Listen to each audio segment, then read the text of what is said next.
It was 3 a.m. in a quiet corner of the Florida Keys, where the Atlantic breeze whispered through palm trees and the world felt still. Inside a modest stilt house, former Navy SEAL James Harper sat in a rocking chair, his newborn son, Ethan, curled against his chest. Ethan, barely 2 weeks old, weighed less than 7 pounds, his tiny breaths a fragile rhythm in the dark. James's wife, Emily, dozed on the couch, their German shepherd, Titan, snoring softly nearby. After years of back-to-back deployments, most recently leading covert missions in the Horn of Africa, James had finally come home.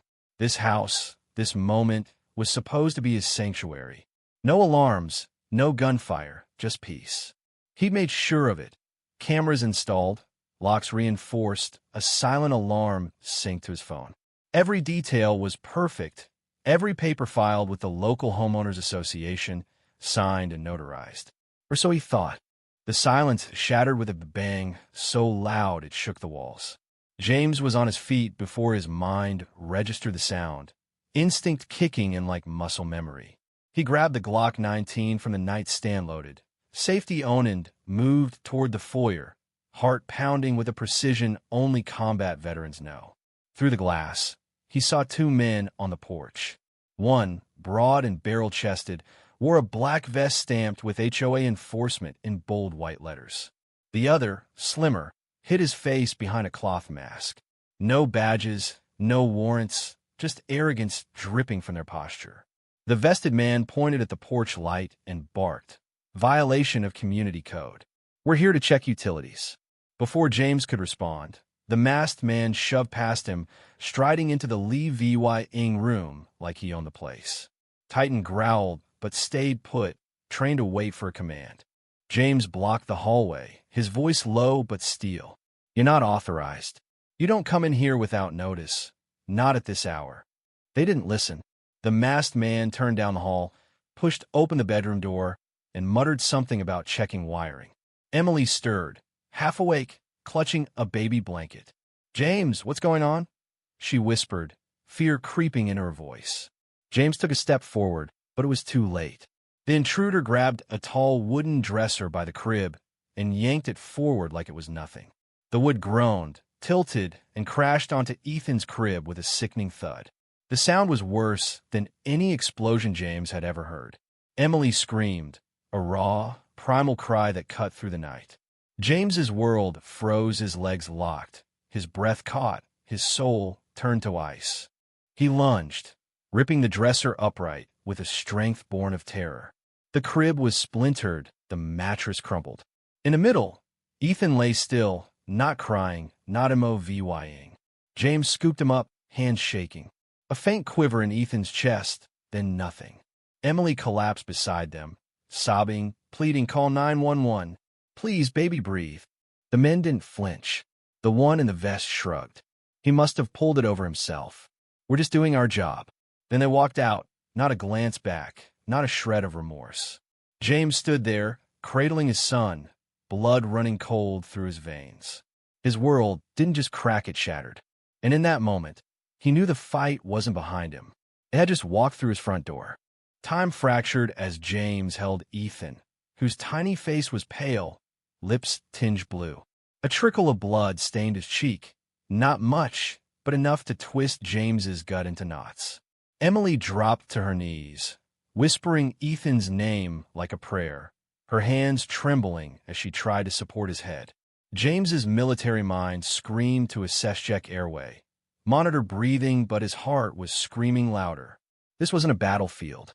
This was his child. The intruders didn't look back. The vested man muttered, "We're not liable," and they vanished into the night. James grabbed his phone, called 911, and forced his voice to stay steady. 7 minutes, they said. The longest 7 minutes of his life. They waited on the Lee VY Ing room floor, Ethan wrapped in blankets, barely stirring. Emily sang lullabies through her tears, her voice breaking. James sat motionless, watching his son fight for every breath. He didn't cry. He didn't scream. Emotions would only slow him down. Paramedics burst in just as Ethan's breathing grew fainter, wrapping him in soft blankets, fitting a mask over his tiny face. James and Emily followed the ambulance's flashing lights to the trauma center, where chaos took over, doctors shouting, machines beeping, nurses calling out VY towels. Ethan was whisked behind closed doors, Leah VYing James and Emily in a cold hallway. James sat, his sleeves stained with Ethan's blood, fists clenched until his knuckles turned white. He didn't blink, didn't look away from the door. All he could hear was the dresser's thud, the whisper of Ethan's struggling breath. Hours later, a nurse emerged. Ethan was stable, but critical to broken ribs, a partially collapsed lung. James nodded, silent. Emily broke down, and he held her, still unable to speak. As they left the hospital at dawn to grab clothes, James spotted something on their shattered front door, a bright orange violation notice. Unauthorized fence paint color. It read, "Ink still fresh." The rage in his chest wasn't loud or wild, it was cold, methodical, like iron settling in his bones. This wasn't just negligence. It was betrayal, a system that let men in fake vests break into homes and walk away. They picked the wrong house. James didn't sleep. While Ethan lay in a hospital crib, tubes taped to his nose, James dug. He started with the violation notice's name. HOA Officer Mark Dalton. No enforcement license, just a plumbing contractor listing and a few bad VYUs. Then the second name, Ryan Holt, buried in a police record misdemeanor assault 3 years ago, caught on camera roughing up a kid. This was the man who'd nearly killed his son. The more James uncovered, the uglier it got. Complaints of HOA threats, forced inspections, residents intimidated into compliance. All dismissed as CIVYL matters. James sent every document, every security VY deo, to a local journalist, Sarah Miles. She listened in the hospital cafeteria, then dropped an article that lit a fire. Unauthorized HOA enforcers terrorize community. Residents flooded the comments with their own story-smashed mailboxes, confiscated property, locked out families. The HOA fired back with a cease and desist, claiming Dalton and Holt were legitimate contractors. James didn't blink. He'd been trained to cut through lies. Then they came back. At 2:08 a.m., 6 men in tactical vests and helmets swept across the lawn, flashlights blazing, shouting about code enforcement. They thought they were hunters. They were wrong. James had been waiting, prone on the rooftop, breath steady, night VY sound scope active. He'd reinforced the roof, swapped the door glass for shatter-resistant polymer, wired microphones into the porch. His Glock was zeroed, safety on, ready. He didn't want this, but he wouldn't let it happen again, not near Emily, not near Ethan.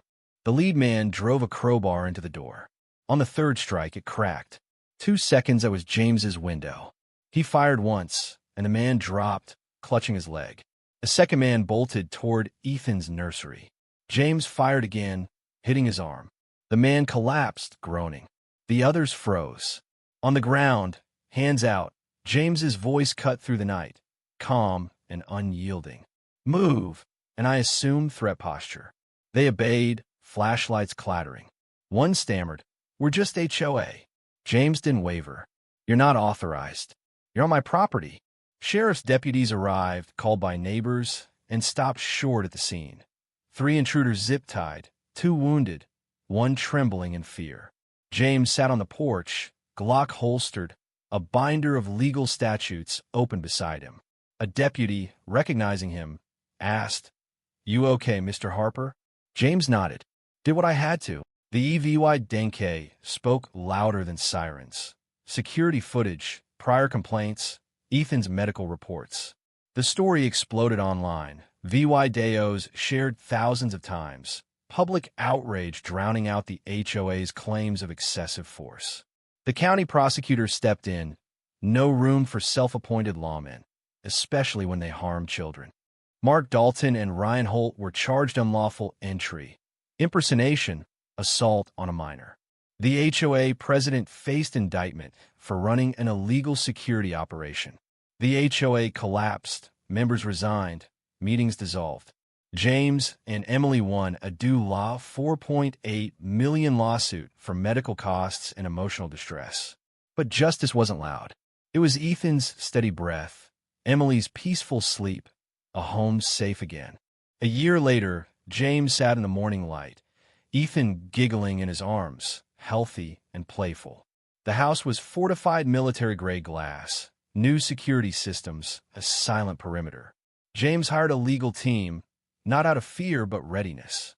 He and Emily launched the Ethan Guard Foundation, aiding families bullied by rogue HOAs. It helped 12 families in months, giving them a voice. In an interview, James said, "I didn't do this for revenge. I did it to protect my son as a father, a soldier, a human." The wind still moved through the palms, but now it carried peace, earned through battle. James's story wasn't just news, it was a warning. Courage doesn't need a badge. It's a father standing between danger and his child, a man who fights when the line is crossed. Some battles happen behind picket fences, and not every home is helpless. Some fathers don't freeze. They stand. They fight. And if you knock at 3 a.m. with fake authority, know this. The man who answers might be calm, silent, and ready. What do you think? Was James Harper a hero or a vigilante? Should he have waited for the police? Or was his response justified? Can HOAs ever be trusted, or are they just systems waiting to abuse power? Drop your thoughts below, hit that like button, and subscribe to join the conversation.